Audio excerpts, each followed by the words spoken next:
Welcome one, welcome all to the latest episode of TheStreet's Stocks and Markets podcast.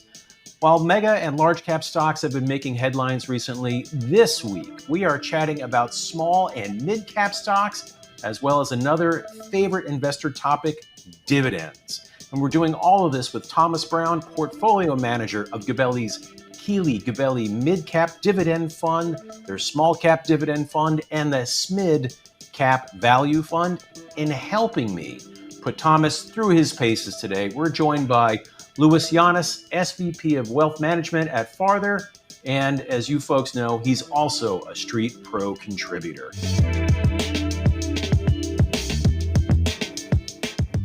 Gentlemen, thank you so much for joining me this week, and we're only halfway through, but what a week it is. Recent reports show inflation is creeping back into the economic data. We have renewed Trump trade and tariff uncertainty. Initial reports are Amazon's Prime Day just isn't starting off as strong as folks had hoped it would. And as if that isn't enough, before too long, yes, we are going to be covered in big bank earnings. With all of that said, Thomas, welcome. How are we feeling? What are we thinking about the market? Feeling good. Thanks for having me, first of all. Appreciate the time and the interest. It's fun to talk about small cap stocks, although sometimes I feel like, we're the only people who are talking about small cap stocks. It's been a long time since there was a lot of attention paid to them, but I think that, we're gonna have our day and it's coming soon. So now, what makes you think that? And I'm not trying to poo-poo small cap stocks. In the past, when I've run different products at TheStreet, we have more than dipped our toes into small cap stocks. But of late, like I said at the intro, there seems to be a lot of focus, not even on large cap stocks, really on these mega stocks that have been driving the S&P 500, the Nasdaq. But what gives you, I guess, hope that these other strategies will come back into favor? Yeah, I think that, if you look over the long term, right, is, more than the last year or two or 5 or even 10, small cap stocks have outperformed, right? And when you look at where they're set up today, right, is when you look at the S&P 500, trades at around 23 times earnings. Mm-hmm. That is a standard deviation and a half to 2 standard deviations above, say, the 10 to 20 year averages. If you look at small and mid-cap stocks, they're more in the 16 to 17 times earnings.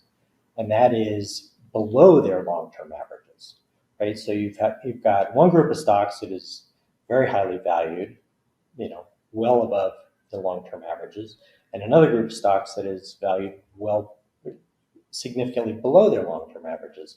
So it seems to me like over time, and it's not going to be this quarter, it may not be this year, it may not be the next 2 years, that that has to come back to the averages. So I think about that, and typically when we see faster earnings growth, that's when we tend to see multiple expansion. And Lewis, as I'm thinking about this conceptually, at these smaller cap stocks, mid cap stocks, shouldn't we be seeing faster earnings growth? It's funny. I was just looking at the numbers this morning, and I was just doing a back of the envelope, equity risk premium, where you just take the dividend yield, expected growth rates, and you kind of back into what's expected, what's kind of baked into the cake. And it seems to me, adding on to what Tom said, that the real issue is the expectations of growth. I mean, you even have almost negative expectations of growth in the small cap stocks. That's kind of like CFA 101. We have a huge divergence between the expectations.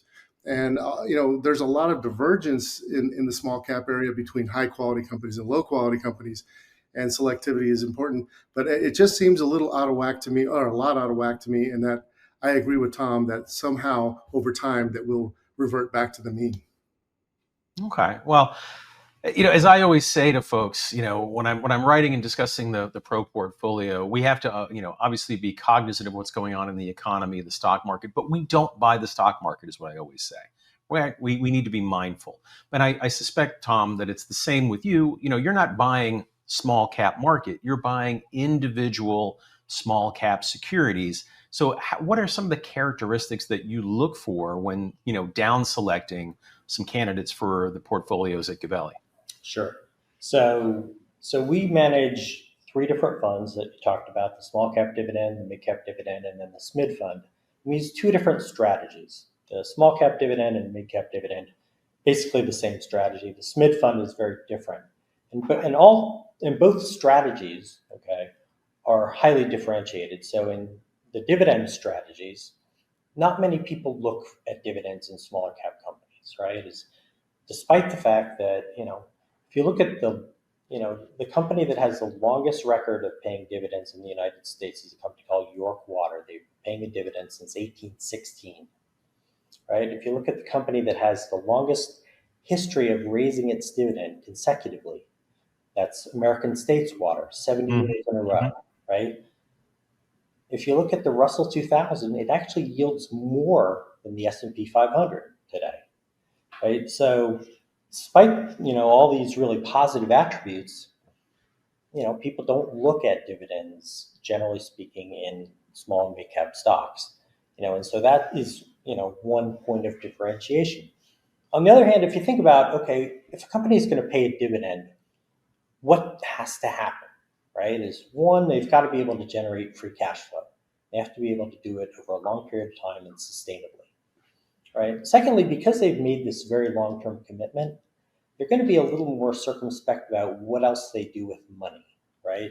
Maybe it raises the bar on acquisitions and stock buybacks and other ways that they might use their capital, right? And then thirdly, a dividend is a very transparent reward to the shareholder.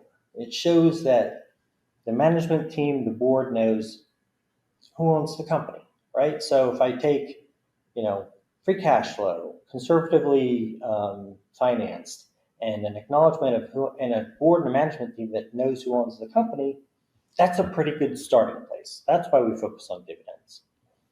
The other strategy, right, the SMID strategy looks at companies undergoing substantial corporate change, right? And this is more than firing a bunch of people or selling a division or making a small acquisition. This is spin-offs. It's companies emerging from bankruptcy. It's management change at the top after a period of underperformance. So it's things that lead us to believe that the future is going to be better than the recent past. And so those are sort of where we start getting excited. Those are the things we look for, to winnow it down. Because as you point out, there's 2,000 stocks in the Russell 2000. How do we narrow it down to 75? There's 800 companies in the Russell Midcap. How do we narrow it down to 75? So dividends, lops off, 60% of the Russell 2000, right? 40% pay dividends. Almost all, in eliminating that 60%, you're also eliminating almost all the companies that are losing money, right? Right. So,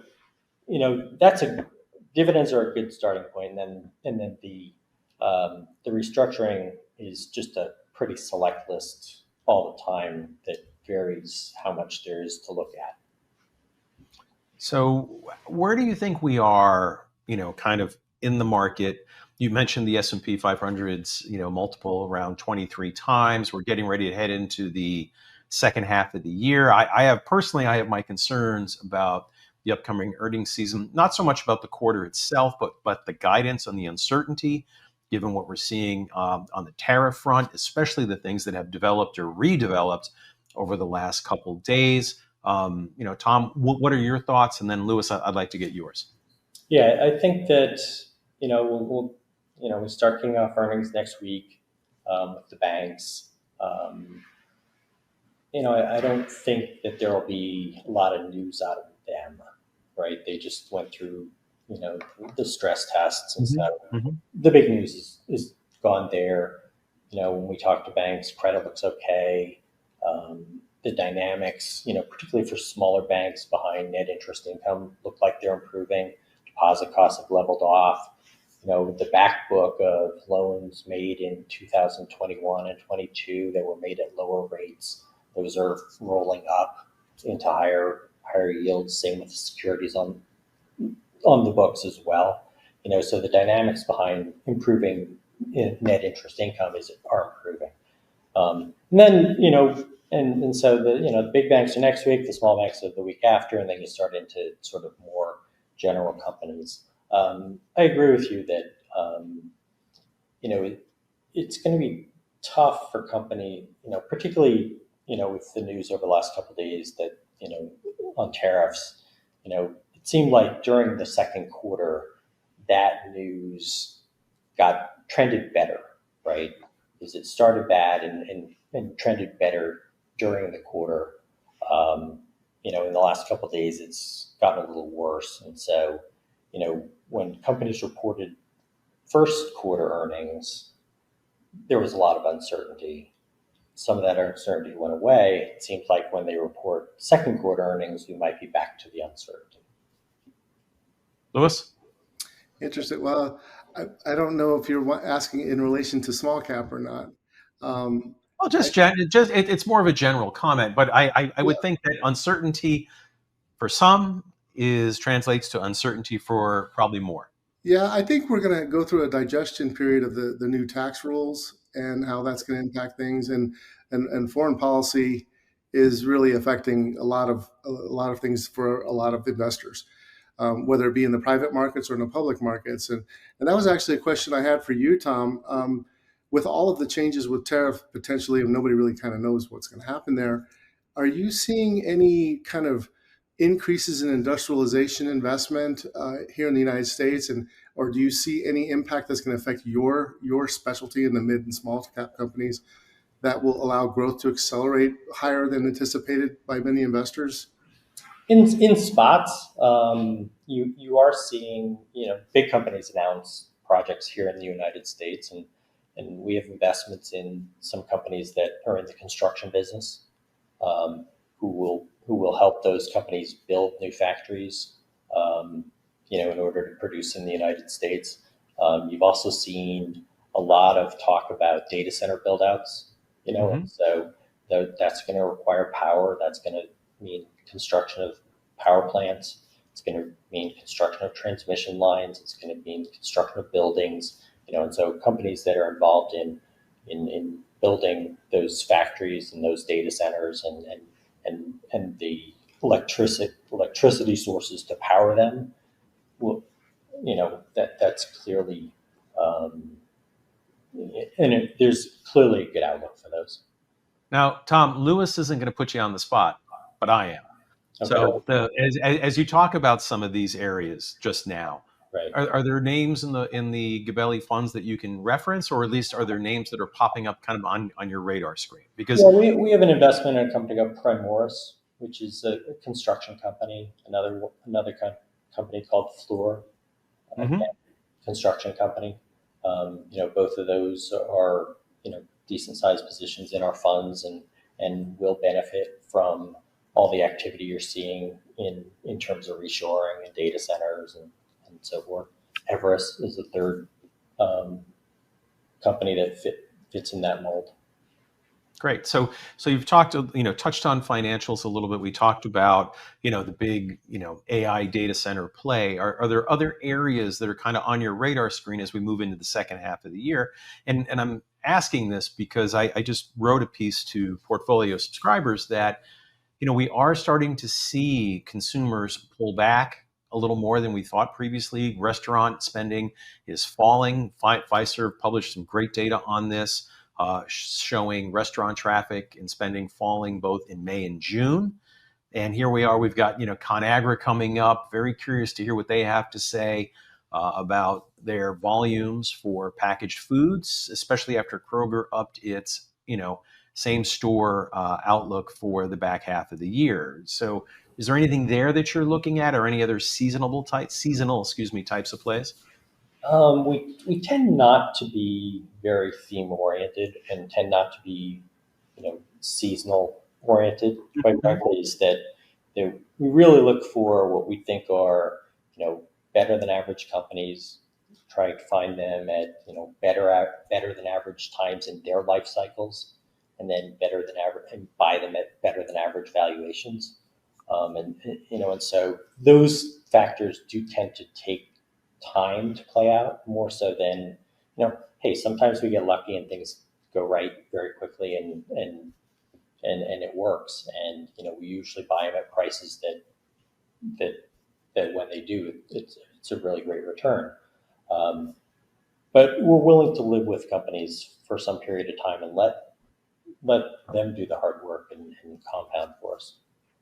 Right. So is it fair to say that the diligence process then to graduate from being a contender to a position is pretty rigorous? Because it sounds as if that, and just looking at the amount of research that's out there on, small cap companies, it's not as prevalent as it is on some of the larger brethren out there.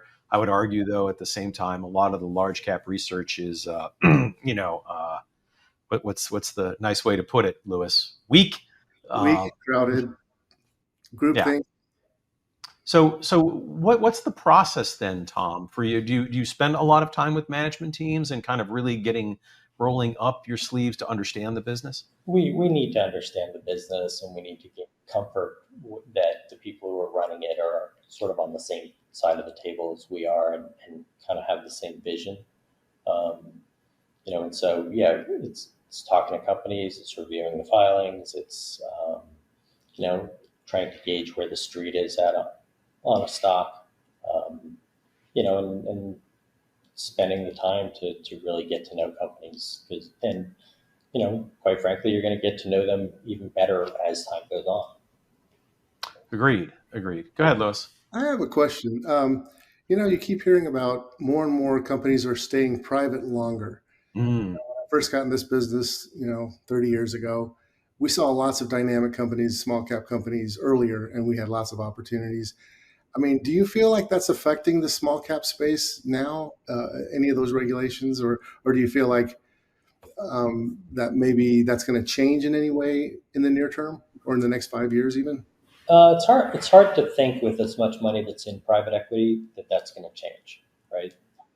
And it's also hard to think that it hasn't had some impact on IPOs and so forth. Is that it's not easy to be a public company. There are standards that you have to meet, and not every company can do it or wants to do it.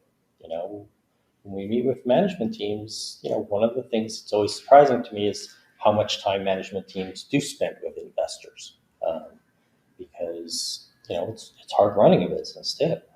And so, I think, Lewis, that there's something to what you're talking about, is that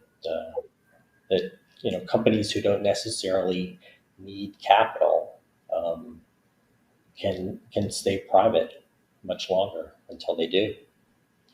I think that's right. But in my past life as an equity analyst, I know that there are companies that have gone public that didn't need to. It was more of a forced liquidity event by private equity, and in some cases, it was a feather in the cap of the management team. But I also know of a few that a few years later they really regretted it.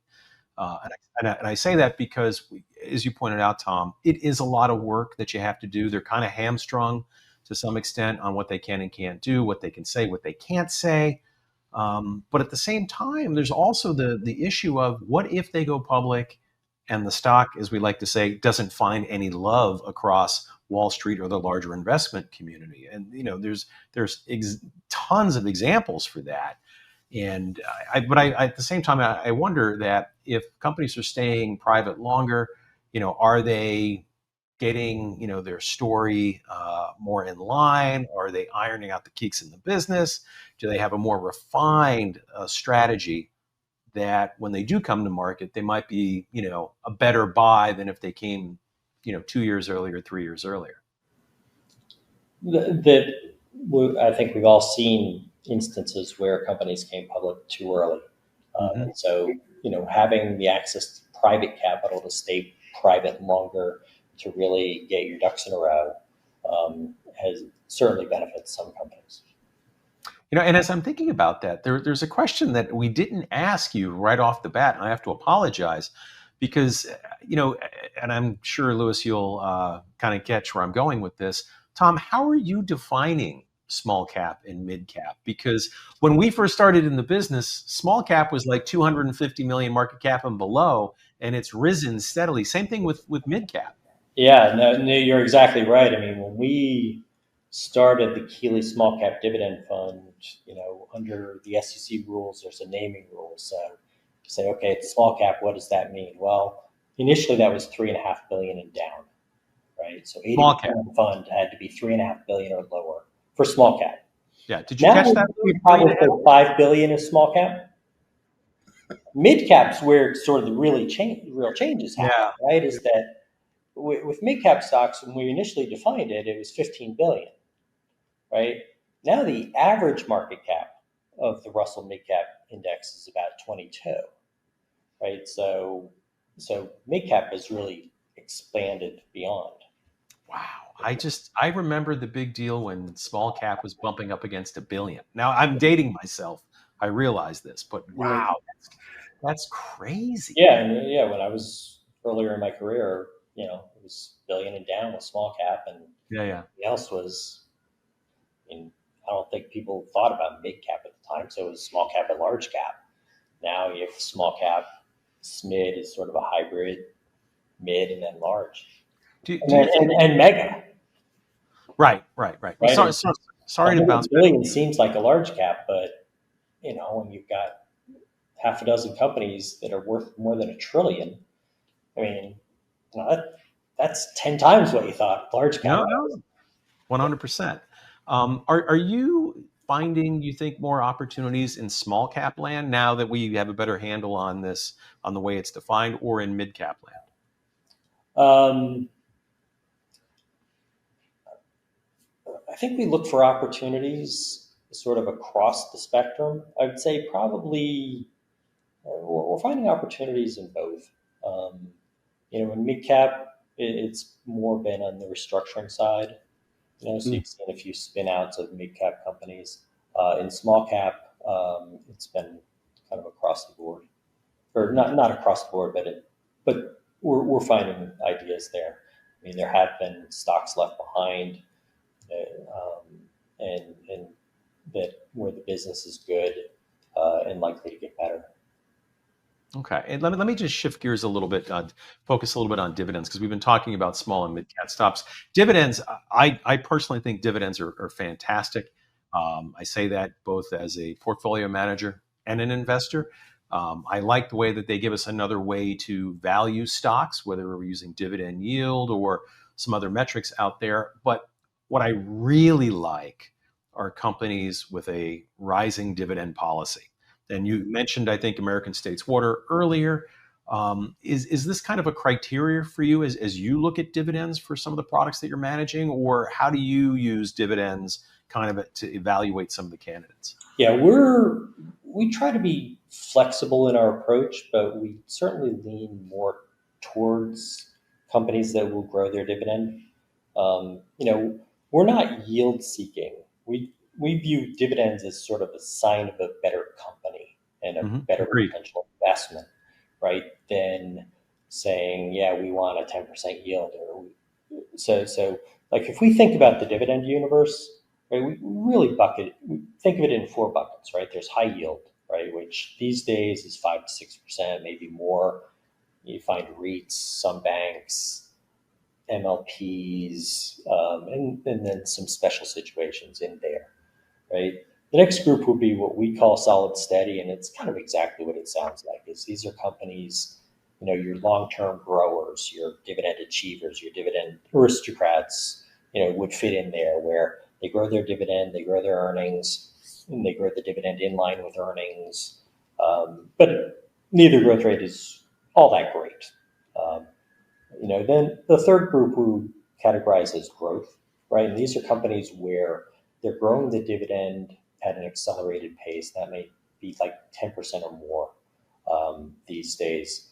And and what's going on there is either companies are kind of restoring earnings power, and so the dividends is keeping up, right? Because we are value investors also, right?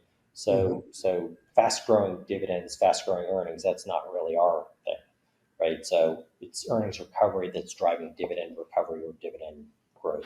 Or companies where maybe historically they, bought back a lot of stock, but either the stock has gotten more expensive than they want to pay for it, or they looked at it and said, gosh, well, our stock's 20 and we bought back 5-10% of the company at 30.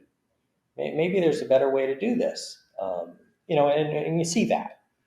And then the final group would be what we call attractive, and it checks the box, right? But we like the stock for other reasons than what the dividend represents. Right. So Lewis, and like if we look at the portfolio, sorry to interrupt, but if we look at the portfolio, 70 to 80% of it is in those two middle categories, growth and solid steady. And how you define those is pretty slippery, quite frankly, over time. And then there's details at high yield and attractive. Right. Okay. So Lewis, let me. You mentioned earlier when we were talking before we started recording that in your past life you were hedge fund guy, and Oh yeah. let me tap into that. So I hear what Tom is saying about dividends and small cap stocks, but I also understand that the Fed is keeping rates high, most likely higher for longer, maybe through the back end of the year. Maybe we get 2, maybe we get 1, possibly depending on the inflation data, no rate cuts. Do you think that the small and mid cap and dividends come back into vogue when the Fed starts cutting rates?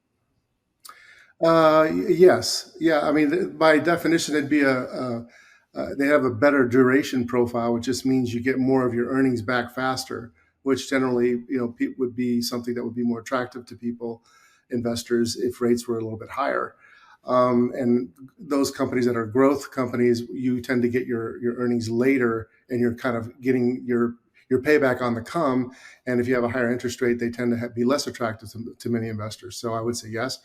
One of the things, I've done a lot of quant work in my life and on dividends, and I've always noticed that the rising dividend on the smaller, as you go down, I usually have done it by ranking stocks by size, and then kind of looking at it that way rather than kind of having hard points as to market cap in terms of just looking at relative size. It seems like the rising dividend theme was probably going to do better, in my opinion, in this environment than the other categories, because there's a desire for growth, and I just think those companies are likely to do better. And many investors are capital seeking private equity more on the smaller side right now, and so people wanting more steady growth in dividends there's just not that many companies to choose from in that category. I mean, the last time I ran that screen was a month ago, and I look at it all the time, and it just seems like the small cap area, if you're selective, you could do really well in the small cap area in the coming years, and the valuations are more attractive, and the S&P 500 is just way overpriced, mainly because of a relatively few amount of stocks. But we're also in a disruptive environment right now. So in terms of technology, and I think that's going to affect the small cap space. It's just hard to know exactly how. So I don't know if I answered your question or not, but I'm not sure you did either, which is why I'm going to flip it over to Tom. Tom, yeah.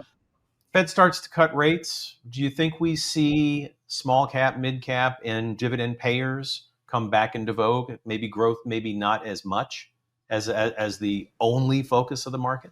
Well, Lewis is right about duration, is that lower rates are good for growth stocks, but they're also good for interest sensitive stocks. And so if you look at the composition of the Russell versus the S&P, it's much more heavily weighted in banks. It's more heavily weighted in REITs, and so those are and more heavily weighted in utilities. And so those are areas that should outperform in a falling rate environment. Right. That's kind of what I was thinking. All right. So let me ask just a couple quick questions here Tom, I just want to get your thoughts. I did a little bit of homework on some of the positions that you guys have in the small cap and the mid cap fund, and I just want to ask just one or two questions on them, if Sure. that's okay with you. Okay. Yep. So in the mid cap fund, you have Norton LifeLock and Molson Coors. We know that Constellation Brands has kind of taken it on the chin a little bit. What's the thinking behind Molson Coors? Well, most of course has been through a multi-year restructuring where they've significantly improved the profitability. Um, the beer market is challenging right now, and weather hasn't helped. Second quarter, is a bit up in the air, I think. But if you look at the valuation of Molson Coors relative to other brewers, huge discount that eventually we think has to close in some form or fashion. Okay. And then on Norton LifeLock, so back when I did the stocks under 10 portfolio at TheStreet, we owned Norton LifeLock. Yep. It was an interesting, compelling business. I haven't kept up with it. Is there anything of late that keeps you very excited about that business? It's a grinder, quite frankly. Is that they have they've made some good acquisitions over the last couple of years, to really consolidate the personal online protection market. Mm-hmm. And so that they have a strong position there. It's not a fast growing business. It's low to mid single digits, hugely profitable, and trades at a really cheap price. Yeah. So when they made the Avast acquisition, they funded all with floating rate debt. So as rates come down, profitability should improve. But they've done a nice job there. Yeah, I've often wondered what would happen if you took Norton LifeLock and Clear Secure and kind of smashed them together. Well, they just made an acquisition of a company called Moneyline, which I think they view one of the main reasons that you want privacy on the web is to protect your financial transactions, and Moneyline kind of gets them into personal financial management. And so it'll be interesting to see exactly how that plays out over the next several years. Yeah, I was thinking more along the lines of combining what Norton LifeLock is doing with identity and identity management that Clear Secure has. So maybe it's something that'll get bumped up. Who knows? But if we switch gears a little bit, Tom, and think about the small cap dividend value fund, you've got Ensign Group and Wintrust Financial. I think those are among your larger holdings. Yes. What's the story there? So Ensign is probably the best run of the skilled nursing facility companies, so the senior housing companies, and their focus is on skilled nursing as opposed to assisted living. That's an area that due to aging population is going to continue to grow. Ensign's been a very good acquirer. And yet they're only in like 17 or 18 states. They're not going to be in all of them because you don't want to own nursing homes in all states. But this is a company that really continues to have a very long runway of acquisition opportunities. And like I said, it's extremely well managed. Wintrust is a bank here in Chicago, who's another very good acquirer. And runs the business very well, great on credit, really good at making loans, and trades at 10, 11 times earnings. Excellent. Lewis, any thoughts? Any portfolio questions? Well, I guess my two main questions was the private market question, and I guess my one question I would have for you would be: to what degree do you think excess returns could be achieved from the restructuring element versus the other elements that you're talking about? You had them in different groups. Which area would you see the most? Are you seeing the most opportunity in right now? So our SMID fund really focuses. I mean, it's really a legacy of the firm that John Keeley founded in the 80s, and it really focuses on companies undergoing very substantial corporate change. About half the fund is invested in companies that either were spun off or spun off a company. And if you look at the long-term track record of spin-offs, right, since 1993, there have been about 750 of them. If you bought all of them on the first day of trading and sold them a year later, you would have outperformed by about 9 percentage points, right? Only half of them work, though, right? Half of them outperform, half of them underperform. But in aggregate, the ones that outperform do extremely well. And, you've seen, bigger companies looking at it, right? As GE broke into three pieces. We invested in Vernova when it was spun out of GE in the mid-cap fund, actually, a little over a year ago. It's been a wonderful stock. We didn't anticipate, that AI would drive so much power demand, but it is. And Vernova is one of the leading makers of power turbines, and is benefiting from that, both in its business and its stock price. 3M spun out a company, Johnson & Johnson spun out a company, but then there's lots of little companies who are doing the same. Yeah, I remember the big spin-outs of Carrier and Otis Elevator. Right.